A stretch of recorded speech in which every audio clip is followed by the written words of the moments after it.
Now, we lit the chalice flame, and I'd just like to explain a little bit about that.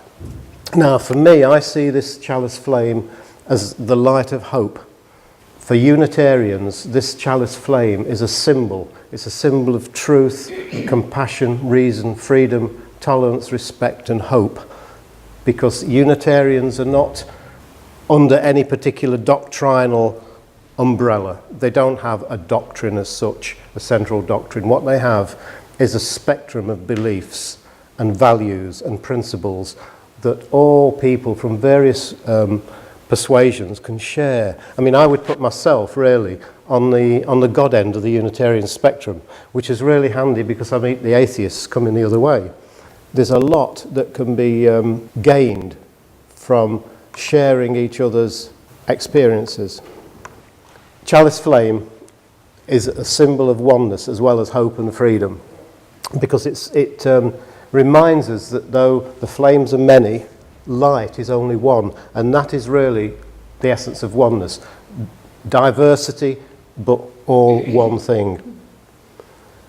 One light, many colours, as we see in the prism. Isaac Newton, when he split white light through a prism, he got castigated by the religious people of his day because he was, in their eyes, he was actually making less of light, of God's gift of white light. Isaac Newton's prism led to the electromagnetic spectrum, the signature of the Creator in this world, because we can see, stretching back through the electromagnetic spectrum, through all the gamma rays, the microwaves, we can see the extent of what scientists now call the Big Bang, that this pervaded everywhere. And I just wonder, why are we here?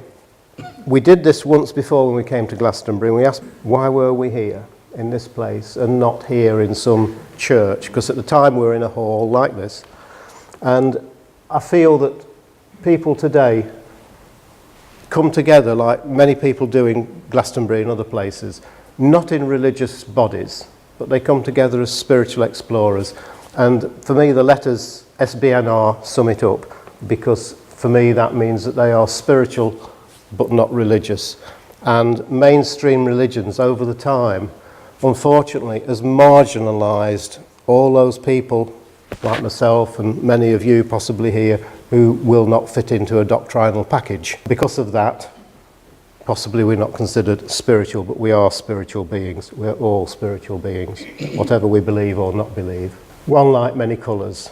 Particularly for us, light was very important because all we can see and photograph is light. Every photograph that you take of any object, it doesn't matter what it is always photographing the same thing, and that is light in many different combinations and forms. For us, that became really important in this book, Beyond Photography, which was a result of 4 years of experiences with what people call paranormal phenomena. It began with orbs, and of course, when we looked into this, we discovered that what we were photographing was all part of the visible spectrum, which only makes up a very small part of the entire electromagnetic spectrum, most of which we cannot detect with our eyes. We said about the rainbow being split through a prism and the white light becomes a rainbow. The actual rainbow occurs because of the interaction of light and water, which, interestingly, are the two basic ingredients for organic life. Without light and water, we would have no organic life. Now, this is a photograph we took of a rainbow, and on the left is just the rainbow, and you can just see the orb, or whatever it is, we're not sure what it is, in the sky, and the bigger blow-up, which we've just enhanced by bumping up the contrast, shows you a little bit more. So our experiences began with basically photographing orbs. Now, as far as our own experiences went, we realised that a lot of the phenomena we were photographing with digital cameras. Now, digital cameras see further into the infrared than film cameras do, and every time you look at a red light, your eye receives, according to our scientist friends, over 400 trillion waves every second, which is quite a lot, which is no wonder some of us feel dizzy all the time. But orbs and strange phenomena like that were photographed way, way before digital cameras, and in fact Orbs have been photographed with all kinds of cameras, including CCTV, video cameras, analog TV cameras, and still they get them. Now this is one we took in our garden. This is Katie in a coat. It was taken one afternoon without flash with a Pentax SLR film camera. And here again we have one that was taken in 1999. And it wasn't until a few years later when we looked at the negatives of this and thought, hello, what's on there? You can see the orb on this is behind the head of the lady in the photograph.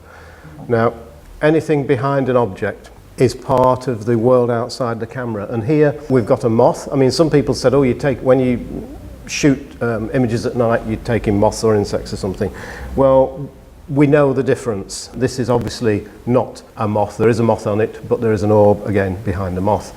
And here we have an orb behind a leaf. And actually, strangely enough, this is Katie's son, Dan, who was quite sceptical of this. Now, we divided the orbs phenomena into two sections. We looked at the orbs as a disc-like, usually not visible to the naked eye phenomena, and the luminosities, which are sphere-like, usually moving and often visible to the naked eye.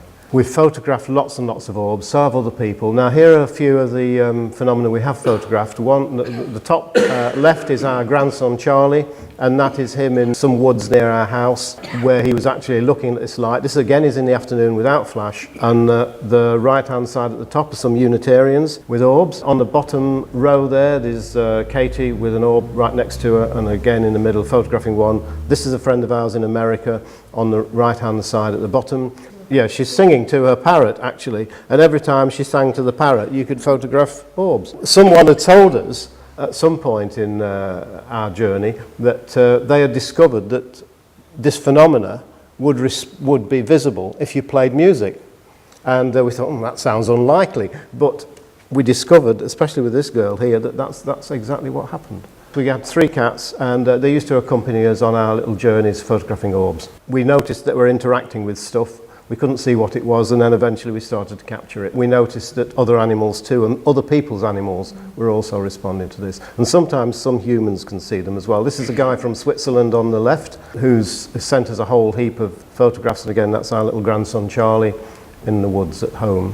Everyone that's encountered this phenomenon know that it is much more than a photograph. The photograph, in a way, isn't as important as all that. What is important is what it's telling you, what the phenomena is telling you. This, of course, led us to question a lot of things. Here's a little cartoon I did to kind of represent that. Sometimes we're just walking along when a great big piece of the universal puzzle falls right in a path. And often we can choose to ignore it or walk around it, or we can choose to try and figure out where it fits. And I think, for myself, that whenever we do that, as puzzling as it is, we're then no longer just bystanders. We're active participants in the mystery and wonder of the universe. And sometimes we have to ask the awkward questions. Now, in this little cartoon here, Ben is saying, Gordon, I've been thinking, which is always a dangerous thing to do if you start thinking about things. If the universe started with a big bang, who lit the fuse? And Gordon says, well, God, I suppose. There wouldn't have been anyone else around. And Ben says, yeah, but what puzzles me is, where did he buy the matches? This question of being a spiritual explorer, asking questions about phenomena. And in our experience, we found that the orbs phenomena led for us to other phenomena, luminosities, small transient lights, light forms, light rods, and eventually what we termed light beings. But we have to say that when we do presentations, we always are careful to say that all our terms are descriptive, not definitive. This is not what they are. People will tell you that orbs are angels or spirits or whatever. I have my own views, but these are labels that we put on this phenomena. The main impetus for us, and this is where our Unitarian connection began, was that we saw orbs not as particularly angels or spirits or anything like that. We saw them as images of oneness because they were reinforcing the importance of the circle, the sphere, as an image of oneness. In our estimation, for us, they were pointing us back to the most important orb of all, which is the orb of the earth on which we all live. It's a troubled world. There's nothing wrong with the world. It's basically the people who are in it. And that is not ordinary people. It's the rich, the powerful governments and corporations that are causing our problems. Our circular symbolism has its roots deep in the human psyche.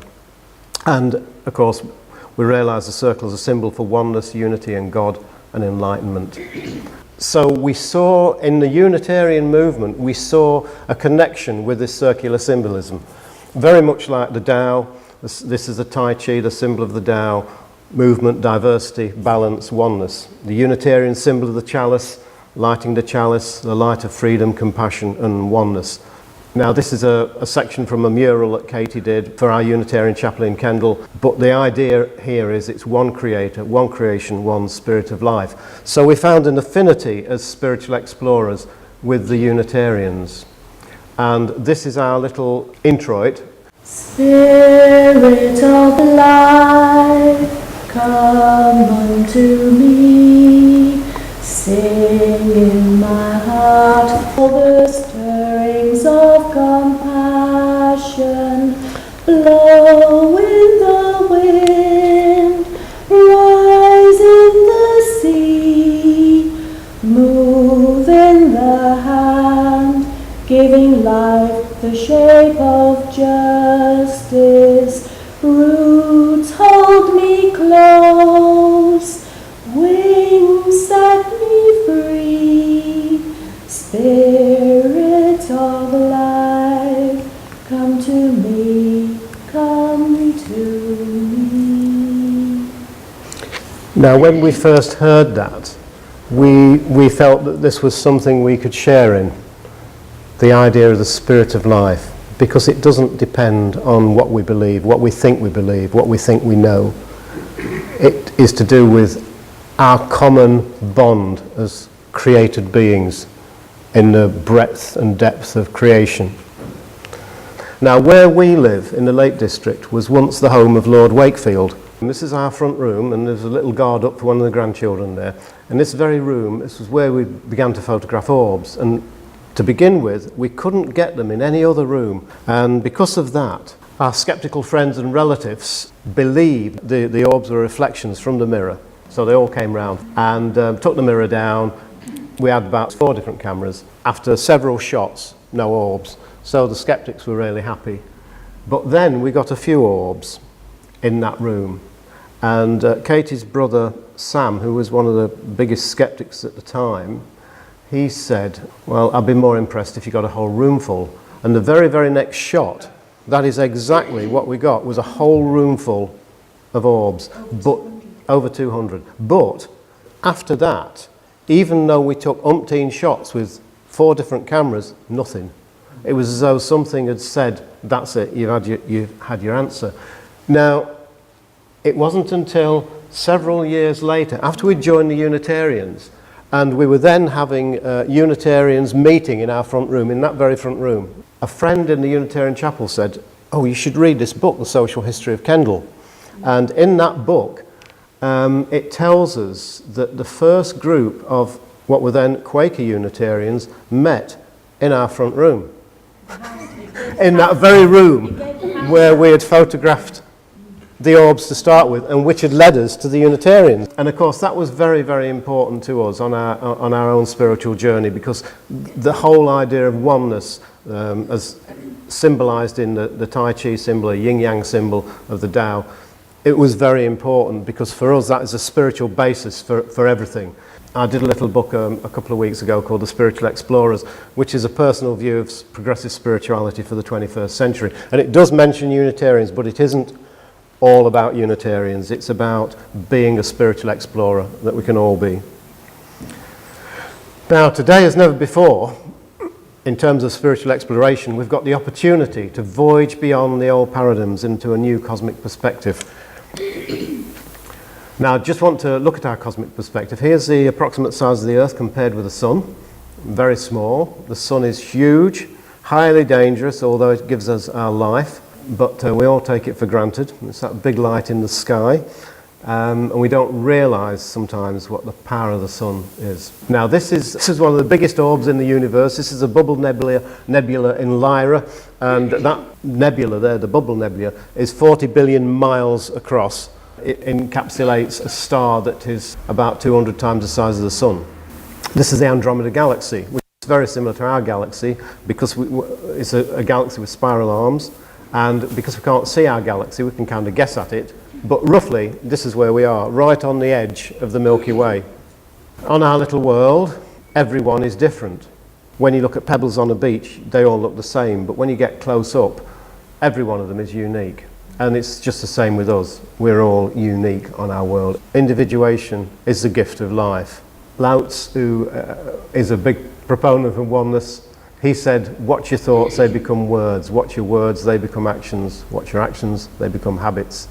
Watch your habits, they become character. Watch your character, it becomes your destiny. And this is one of the benefits and problems in individuation is choice. And we can choose our destiny. Spiritual explorers looking beyond. We can choose to look beyond what is. And sometimes, no matter how comfortable our box may be, sometimes we have to start thinking beyond it. This includes science, religion and politics, not just religion. Because people give us the standard answers. They don't answer our questions often. They just tell us the party line. And I certainly believe anyone whose mind is chained by any kind of religious fundamentalism or the view narrowed by political or scientific orthodoxy, or are subject to greed or fear, they'll find it difficult or impossible to think beyond that mindset. So who are the beyond thinkers? Well, I think we are people who are inquirers. We're trying to think beyond the answers that we've been dished out, the received wisdom that we've been given by our society. And for me, the beyond thinkers, the Unitarians, lots of people in the New Age, the Taoists, and all those people who are spiritual but not religious, they are, for me, the beyond thinkers. Now, the cosmos being revealed to us today in the 21st century is as far removed from the old 19th century rationalism as that rationalism was removed from the pre-Copernican worldview. We don't realise what a big shift. Now, I'm just going to look at the idea of this oneness, thinking about the Big Bang, that before the universe began, there was only one self-existent reality. And our universe began in one single act of creation that's popularly known as the Big Bang. What was before the Big Bang we can only guesstimate at, but there had to be something before that, because you can't get something out of nothing. I mean, if you think about it, the universe we have now, even in a vacuum, there's something. We do not know what nothing is.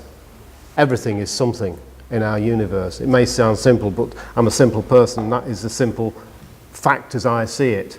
That we live in a universe of something, we do not know nothing.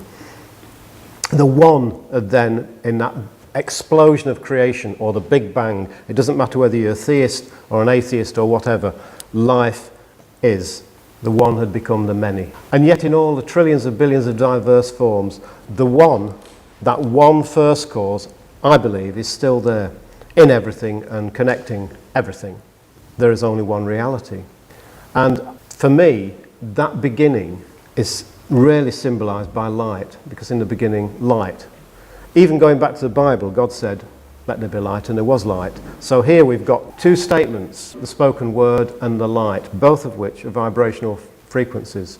In the beginning was the word, vibration, energy, and if we just quickly look at this, vibration equals frequency, frequency equals light equals frequency, and frequency equals vibration. And vibration of any kind equals motion, and light is dynamic, it is in ceaseless motion. Light equals frequency again, frequency equals vibration, vibration equals motion. Motion, according to a theory by a chap called Dewey B. Larson, which is called the reciprocal theory of physical systems, is the best theory for explaining quantum phenomena in a way that quantum theory itself cannot do. And according to this theory, there is only one reality, and that reality is motion. Time and space are not entities in themselves, they are merely the reciprocal effects of motion. In the Bible we read God is light. It also says God is love, and this is where we're really coming to the idea that light and love. Light is dynamic, the dynamic basis of material being. Love, and I believe, is a dynamic basis of spiritual being. Light and love, I believe, connecting us to the spirit of life. Light and love, the radiance of oneness, the frequency for spiritual growth and transition. And thinking of transition, every culture, practically, at some point, has recognised that in the simple butterfly, we see an emblem for transition. Caterpillars is a starting point of butterflies. Like us, every one of them is different. Everyone is just passing through, just like all of us. Now, caterpillars are always munching, they're always hungry, gobbling and munching. And they gobble up everything edible in their path. And sometimes they all want a slice of the same thing, and that is very much like us, because in a sense we're human caterpillars, and at the moment our species is gobbling up planetary resources at a rate of knots. We're polluting the air, we're covering the world with waste and rubbish, and we're destroying marine life and other forms of species. Many thousands of species are dying because of human activities. The pollution pie, and this just gives you the breakdown of how our activities affect pollution. I'm not going to dwell on this because you probably all know this sort of thing. But in the not too distant future, according to the best guesstimates of experts and environmentalists, Earth's resources will have all dried up because our current rate of consumerism is unsustainable. And this made me think of two views of humans in the planetary context. The human individual is a brilliant being, creative, compassionate, understanding, courageous, inquisitive, proactive, protective, generous, spiritual and caring. But we have to make a distinction, I believe, between the human individual, that spiritual being on their own journey, and the species that at the moment is not doing a lot of good for our world. And anyone looking at us from outside must think we are incredibly stupid because we're actually destroying the world that sustains us. It seems to be the ultimate stupidity because as a species we are, yes, innovative, we're expansionist, we're aggressive, destructive, inquisitive, certainly, territorial, self-centered, materialistic and indifferent to a large extent. Now this isn't human individuals that are doing this. This is the species being overtaken by systems, industry, technology, consuming, exploitation, profits and material values, as opposed to all those good and spiritual benefits that the individual can bring to our world, which is healing divisions, saving other species, concerned about the environment and global problems and the diversity of life.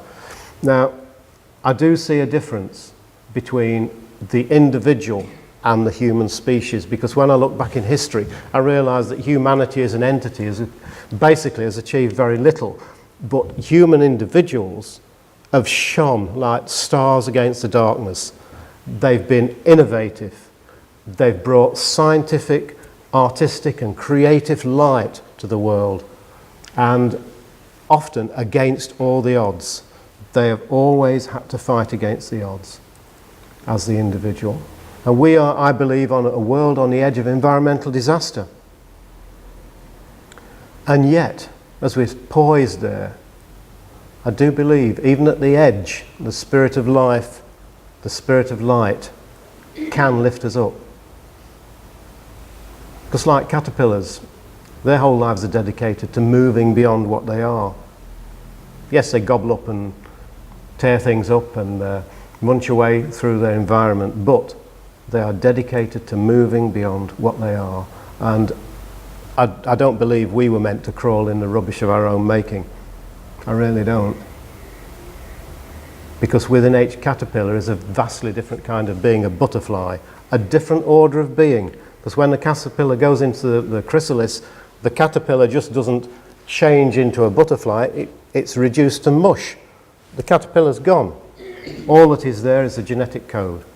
And out of that comes the butterfly. And butterflies, especially in, as you know, some of you know in the South American religions, Mayan mythologies, butterflies are a symbol of change, a symbol of spiritual ascension, because they speak to us, I think, about that butterfly, the spirit, that higher being that is within each of us if we let it be. And angels too. Angels, images of fairies, anything like that, that flies, that transcends, speak to us of a higher state of being. We found with our own experiences that we were, after the orbs, we were getting winged things, we found these winged things kept, when they didn't appear initially, and then once they appeared, they started recurring and repeating. It was a recurring, repeating phenomena, and it went on and on. And we also found that we were photographing things that were like beings, light being. We called them light beings. But as I said, that isn't what they are. These are like a metaphor. These are like somebody with semaphore saying, this is a little message for you. And we were not the only one. Here's a photograph taken by a policeman that appeared in the paper called The Angel of the Vatican. Photographic experts looked at this and couldn't fault it. We were not the only ones photographing strange phenomena. And all these strange phenomena, I think, reflect that spiritual dynamic that buried in the human psyche are these archetypal images: angels, fairies, doves, eagles, winged beings, because all of these are symbols of ascension and transcendence, because somewhere deep in our soul, deep in our innermost core, we know that we are more than this. We are part of a life cycle of something bigger. Like the caterpillar is part of the life cycle of the butterfly, we are part of a life cycle of something bigger. Now, this is a reflection of our basic spiritual nature. And for me, I see that we are not human beings on a spiritual journey, we're spiritual beings on a human journey. And I think there's a distinct difference there. Life is a gift of light. Now, to change what we were talking about before, our pollution and screwing up our planet, basically, we can change. And a journey of 1,000 miles can begin with a single step. It only takes a step. We can choose to change things as spiritual beings on a human journey. We can nurture life. We can put love into action by saving species as well as our own species. And Jimi Hendrix actually said, when the power of love overcomes the love of power, the world will know peace. Very true, especially today. We can't unmake climate change. It's happening. This is not something we don't have any control over. This is something over and above our own problems. But we are either part of the problem when it comes to polluting our planet and our environment, or we're part of the solution. We can't be somewhere in the middle. And there's lots of people today working for solutions, brilliant individuals, innovative thinkers, scientists, religious people, people with beliefs and people with no beliefs at all. They're all doing their bit. Poor people, wealthy people, it doesn't matter. They're all driven by this need to change things and to do what they can. As we stand at this point on this planetary edge, where we're on the edge of destruction almost, like Bob Dylan said, we're also waking up to a new cosmic perspective. We're almost at a tipping point of a new planetary perspective. And that is really good, because we stand at the minute, science, quantum physics, astrophysics, these disciplines are pointing us to a new view of the cosmos, a cosmos that is full of immensities. It's a cosmos that will challenge both religion and science, the view of the cosmos that's unfolding now. There is only one reality. This is being reinforced very much now by the latest developments in quantum physics and the latest feedback we're getting from astronomy as well. Now, when I was a child, I was 14, and one summer I was standing outside in the garden playing, and a tramp came by. Well, he looked like a tramp, and he stopped and asked for a drink. So I went and got him a drink of water, and they said, "Have you got a pen and a piece of paper?" And this is what he wrote. There is only one, and the one is the many, formless and formed, spirit and matter, light and dark, you and me, and each is the all, and all are the one, which pretty much sums it up. And that came from a tramp when I was 14. And I kept that ever since. We're not alone in the cosmos. We are part of something greater, I believe, than all that divides us, and it's a very much divided world in many ways today. But we have to get over that view, because diversity, transcendence, light and love, these are the cosmic dynamics for change. Light, I believe, is our beginning and our destiny. One creator, one creation, one spirit of life. Spirit of life ascending, spirit of love transcending, these I believe are the wings that will fly us home.